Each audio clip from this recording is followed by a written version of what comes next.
Akkam jirtan daawwattoota TV Oromiyaa kan magaalaa Torontoorraa isiniif dabarsu. Sagantaa guyyaa kanaaf qabnu akka armaan gadiitti. Ani agartuu Shankifeeti.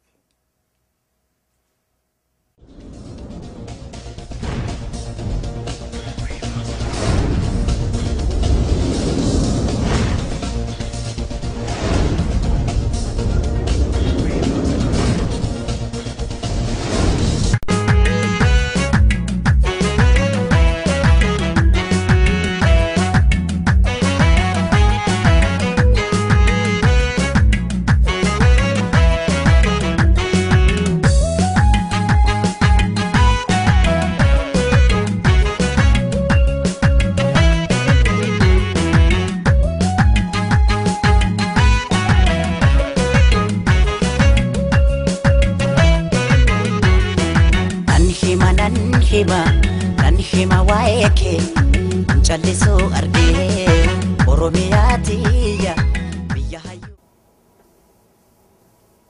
Kabajamtoota daawwattoota TV Oromiyaa magaalaa Torontoodhaa akkam jirtan. Qophii oduu tanarraaf qabnu jalatti matootiin isiidha. Mootummaan Somaalilaandii baqattoota Oromoo hiitee biyyatti deebisuu eegalte.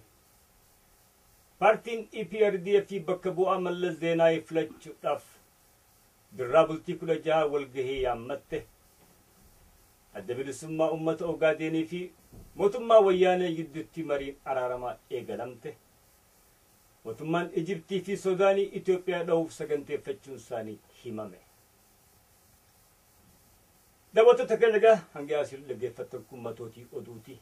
Dhageessisaan oduu har'aan tanaatis Ahmad Sayyooti ammaan tana oduu babal'ina. Mootummaan Somaalilaandiidhaa kan Hargeysaa jedhamuun beekamtu. Baqattoota Oromoodhaa kan yeroo dheeraaf biyyasii qubatee jiru humnaa walitti qabdee gama Itoophiyaatti deebisuu eegaluu isiidha. Jarmeenii mirga dhala namaatiif dhaabbate Human Rights Watch jedhamuun kan beekamu ibse. Torbaanuma kana keessatti ammajii bultii 4 oduu baate tanarratti mootummaan Somaalilaandii heera addunyaadhaa kan baqattuu biyyeessiitti harka kennite cabsuudhaan hayyama isaaniitii olitti alatti poolisiidhaan walitti qabdee mootummaa takkaaf waraana Itoophiyaatti harka dabarsitee kennuun heera addunyaa cabsuu akka ta'e dabalee ibsuudhaan akka agartuun ijaa'imtutti baqattoonni lakkoofsi isaanii 100 ol tahanii naannoo magaalaa Hargeysaatirraa qabamanii waraana Itoophiyaatti gara daangaa Itoophiyaa dabarsanii akka kennan himte. Jarmeenii mirga dhala namaa Human Rights Watch dabalee mootummaan Hargeysaadhaa baqattoota kana gargaaruu kan dhorkite yoo ta'u ittillee dhihaattee haala isaan keessa jiran akka gaafataman illee hayyamuu dhabuu isiitis dabaltee ibsite. Walumatti ibsuudhaan mootummaan Somaalilaandii takkaafuu Hargeysaan jedhamuun beekamtu tun tan jaarmaya biyyoota addunyaa takkaafuu United Nations irratti hin beekamne taatullee heera addunyaadhaa akka biyyaatti hojjechuu eegalteef tiksuun dirqamesii akka ta'e hubachiisuudha. Daddaffitti baqattoota Oromoo kan yeroo dheeraaf achi qubatanii jiraatanii fi biyyatti yoo deebi'an lubbuun isaanii gaaga'amarra bu'uu dandeessu kana akka dhaaban takkaafuu biyyatti deebisuu akka dhaaban gaafatte.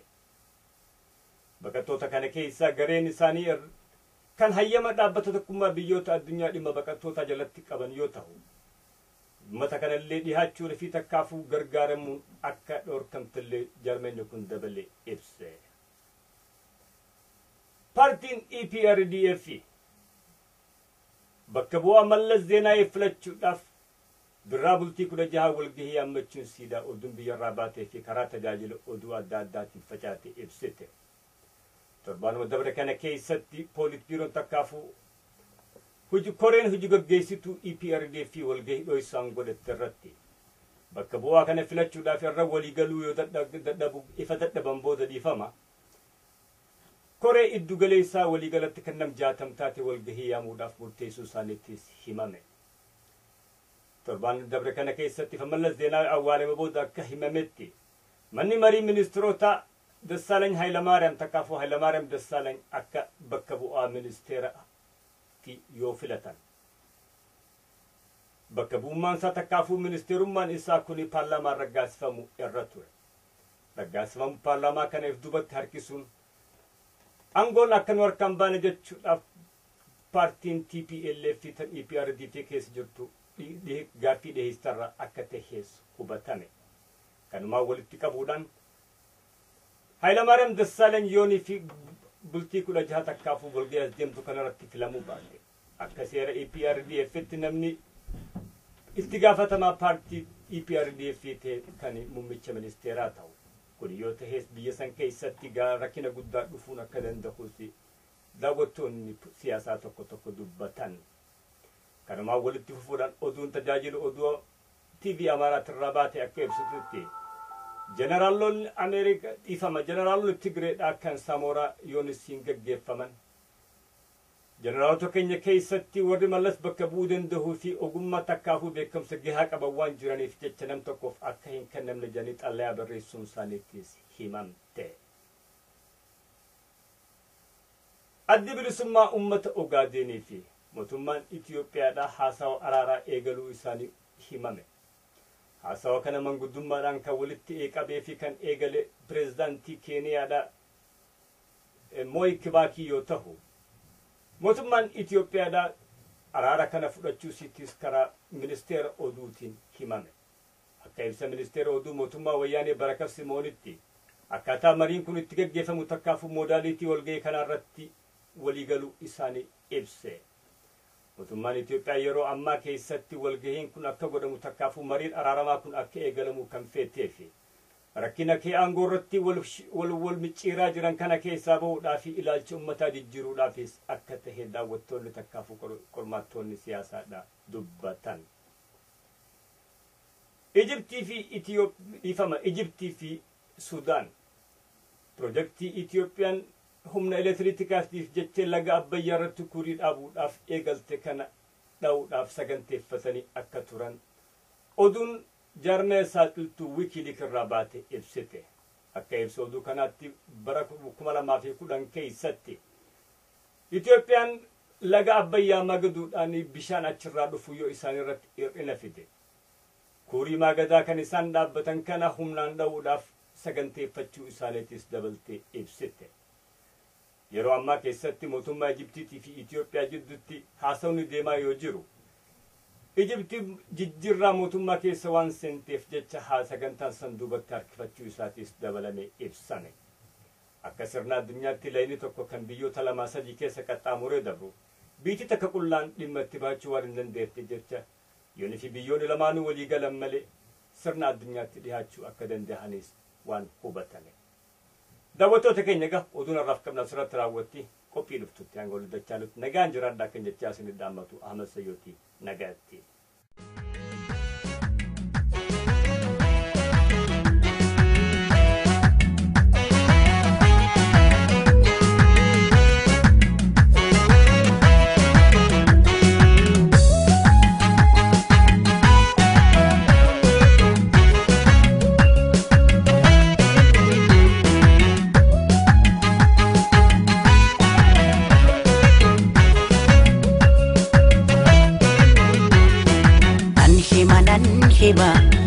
hima waa'ee kee callisuu argee Oromiyaatiya biyya hayyuu. Hi, my name is Tvoromiyaa and welcome to Tvoromiyaa Magaalaa, Toronto, and here are your headline news. Dozens, including women and children, forced back to Ethiopia. Egypt wanted to attack the Ethiopian dam, WikiLeaks reveals. Ethiopia's ruling party to meet on September 16th to choose Meles' successor. Lest history repeats itself, 21 years of human rights calamity in Ethiopia. Dozens, including women and children, forced back into Ethiopia. The Somaliland authorities should immediately stop Ethiopian refugees and asylum seekers to Ethiopia, says Human Rights Watch, on a statement released on September 4th, 2012. On August 31st, 2012, dozens of Ethiopians, mostly women and children, were forcibly returned to Ethiopia in violation of international legal prohibitions against sending people to places where they might face persecution or threats to their lives. The Somaliland authorities deported Ethiopians arrested after police raids on August 30th and 31st on informal settlement known as the Social Welfare Center in Somaliland's main city, Hargeisa. The exact number and immigration status of those returned is unclear, but a witness estimated seeing around 100 people cross the border. Rounding up and deporting asylum seekers is not the way to treat vulnerable people seeking Somaliland's protection, said Leslie Lefkow, Deputy Africa Director at Human Rights Watch. Somaliland authorities should instead ensure that Ethiopian asylum seekers are registered and given protection to the assistance to which they are entitled. According to the United Nations Refugee Agency, on the evening of August 31st, staff members identified 72 refugees among the group still at Wayale, as well as one woman who had been driven across the Ethiopian side of the border. The refugee agency returned them to Hargeisa. However, Somaliland authorities prevented the UN agency from assisting an unknown number of individuals in Wayale, including registered asylum seekers and individuals who had already been brought across the border of Ethiopia. As of September 4th, the locations of other Ethiopians returned to their country is unknown. Human Rights Watch said, an unconfirmed report said that 32 men were detained at an Ethiopian border post until the afternoon of September 1st, when Ethiopian authorities transferred them to an unknown location. The Somaliland authorities should allow the UN Free Agency prompt access to Ethiopians facing deportation to give them chance to seek asylum, Lefkow said. The ongoing deadlock in the asylum process in Somaliland is not an excuse for any of the abuses. Egypt wanted to attack the Ethiopian dam, reveals WikiLeaks. Egypt has long feared its lion's share of Nile River water could be threatened by Ethiopia's construction of the Renaissance Dam project, the pinnacle of late Prime Minister Mullah Zenawi's effort to give the East African country more sway over issues pertaining to the world's largest river. In documents revealed by the whistleblower website WikiLeaks, the Egyptian and Sudanese government appeared ready to develop a launching pad for an attack by Egypt against the dam. WikiLeaks has leaked files allegedly from Texas-based global intelligence company Straftor, which quote an anonymous high-level Ethiopian source, which reported an Egyptian ambassador to Lebanon said in 2010 that Egypt would do anything to prevent the succession of South Sudan because of the political implications it will have for Egypt's access to the Nile. Ethiopia's massive dam project has seen much concern from Cairo and Khartoum, who fear the establishment of Africa's largest dam would affect previous colonial deals on Nile water sharing. It is to be built some 40 kilometers upstream from Sudan to the Blue Nile. An Egyptian Ministry of Water and Irrigation told Bikramsir.com last month, 2 weeks before Prime Minister Mullah Zenawi was pronounced dead, that the combination of Egypt's new president Mohamed Morsi and the potential of seeing a new leader in Ethiopia, they hoped the tension over the Nile River water could be resolved. With the Nile comes a set of new issues, and with Egypt onto a lion's share of water from the largest river, upstream countries such as Ethiopia have taken it to their own to begin building dams and other water-related endeavors, much to the anger of Cairo. However, officials hope that solutions can be had in the new post-revolution Egypt that could see the growing tension between countries along the Nile reduce. Ethiopia's ruling party to meet September 16th on Mullah's successor. Ethiopia's ruling party, Ethiopian People's Democratic Front, EPRDF, has delayed the appointment of a new party chief and a prime minister. The EPRDF Executive Council members in their closed-door meeting on Tuesday disagreed on the election procedures for the appointment of the new leader. The delay posed an unexpected internal political tension and power squabbling among the ruling elite. Late leader Mullah Zenawi has died in hospital on August 20th, 2012. On August 21st, in its meeting with the Ministers' Council, the Cabinet endorsed Mr. Haile Mariam Desalegn as an acting Prime Minister, but in Tuesday's meeting, the ruling party contradicted the earlier decision of the Cabinet. The Cabinet has already announced Mr. Haile Mariam as an acting Prime Minister and should be sworn by Parliament. But the EPRDF Executive Council has called a new meeting scheduled for next week to elect a party chief and the Prime Minister in a bigger party meeting. In the coming season, the bigger leadership of 60 members of the EPRDF Council will elect the party chief and the Prime Minister of Ethiopia.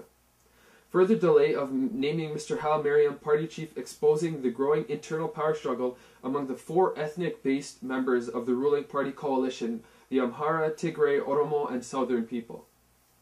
The oldest and most powerful member of the coalition and core party of the latest mullahs, the Tigrayan People Liberation Front, TPLF, is in defensive position to maintain its 21 years security and economic dominance. Oromo and Amharic parties, and Amhara parties rather, of the ruling party demand the end of Tigrayans' 21 years of dominance in the politics. Lest history repeats itself, 21 years of human rights calamity, reports the Human Rights League of the Horn of Africa. Only 3 heads of state exchanged hands over power in Ethiopia during a period of time that is about a century. This fact by itself is indicative of the non-existence of the democracy in the country. During this extended period of time, the various peoples and nationalities in Ethiopia never tolerated tyrants. The feudal regime of Haile Selassie faced various forms of people's revolts and uprisings. Some paid maximum price, and others were condemned to indefinite incarcerations to bring the regime down. Although some of the big questions, such as the land ownership issues, got answers, the Ethiopian peoples did not see the kind of change they wanted to, especially regarding fundamental human rights. Oppositions continued in different forms of the Derg communist regime, in spite of the absolute political suppression. Again, hundreds of thousands were killed extrajudicially, and hundreds of thousands of others were sent to prison to the same extrajudicial manner. But that did not prevent the powerful Derg regime from falling. Once again, the Ethiopian peoples were very unfortunate that a political change did not come. Things got from bad to worse in cases under the current TPLF and EPRDF regime. As a result, oppositions continued to be displayed in different forms, only to be met with the harshest hands that the country has ever experienced. The country became the home of the countless official and unofficial jails of its own citizens. Most of these detention centers experienced spillover, kidnappings, disappearances, extrajudicial killings, and many other arbitrary actions happened to the daily events. Even currently, hundreds of thousands of worshippers of the Islam religion are being taken in a mass to concentration camps, such as Edessa in the western part of the country. These all have been happening despite the constitutionally declared democratic system to the citizens of the country, simply because they attempted to exercise some of their fundamental human, social, political, and economic rights. In general, the past 2 decades under the rule of Mr. Mullas Zenawi is remembered as the time during hundreds of thousands of people became the victims of gross human rights violations. And on the other hand, the very few became advantageous at the expense of the millions of others. Besides, very astonished and equivalent to insult the peoples of Ethiopia is that Mullas's allies tried to paint him with brushes of development and growth, while the peoples in the country are living in the worst socio-economic crisis of its kind in the country's history. Some of the major points to reconsider are the systematic elimination of political organization from the transitional government, extrajudicial killings, abducting and kidnappings, disappearances, arbitrary detentions or imprisonments of civilians suspected of being members or supporters of opposition political organizations, targeting particular nationalities and or ethnic groups, for example the Oromos, Ogadens, and the resultant victimization of members of such targeted nationalities. Abductions and deportations of Oromos and other refugees from neighboring countries and incarcerations accompanied by tortures and other forms of ill treatment, cases in point being those of Tasfahun, Chemeda, Mesfin Abebe, and Muhammad Ahmed. Muhammad Ahmed in particular died in exile after escaping from prison and fleeing the country from the torture he was subjected to while in prison.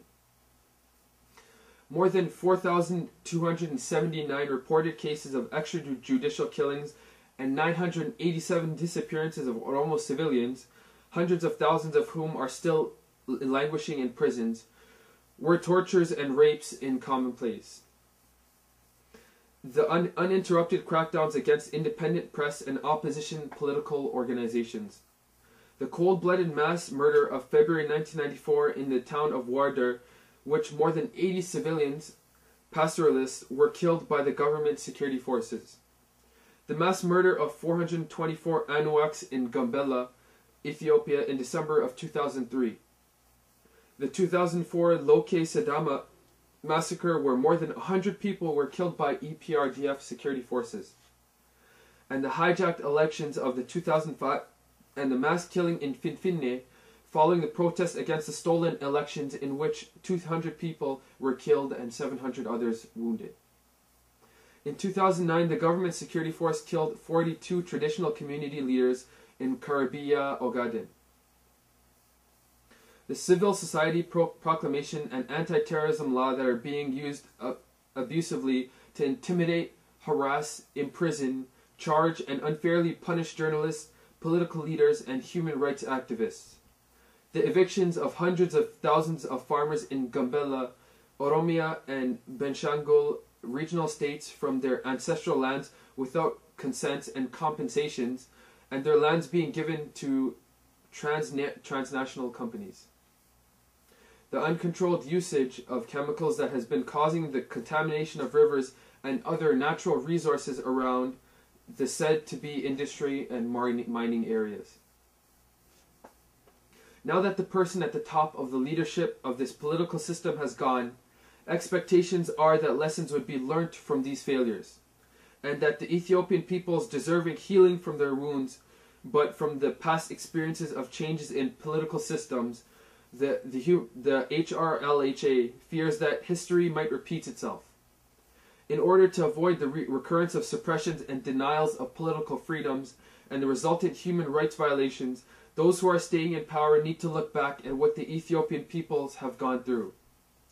To this end, the HRLHA calls on all regional and international human rights and donor organizations, as well as the Western allies of the Ethiopian government, to play necessary and appropriate roles by putting pressure on Ethiopia's new leader to help the Ethiopian peoples get out of the country's old human rights calamity and start a new path to genuine democracy where fundamental human rights of the citizens will be respected. Thank you for watching Tvoromiyaa Magaalaa Toronto. My name is Tvoromiyaa. Bakkalcha chalaqqisaa biftuu duubaan bariitu saba koo gadaan keenya milkiin waa fagoon jirtu Faajjiin galma abbaa gadaan urjiin odaarraa iftu yoomiyyuu hawwiin keenya galma geessi malee naftu galma geessi malee naftu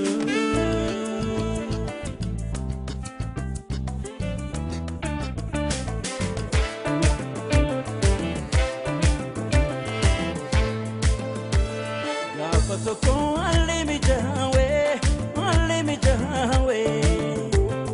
Arguftenya sapne milkawe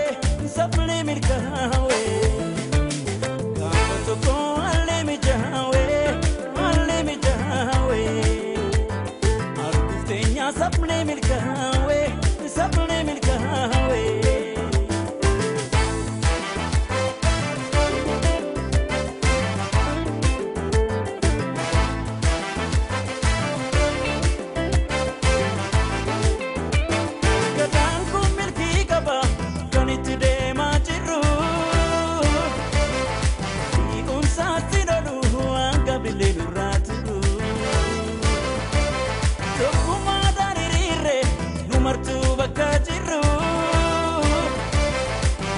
Tosi machuda fuya fagonu ranjiru Wabini gade wata Ndafuwa bidapata Usaba sonata Napeta dipalmata Wabini gade nota Ndafuwa bidapata Usaba sonata Napeta dipalmata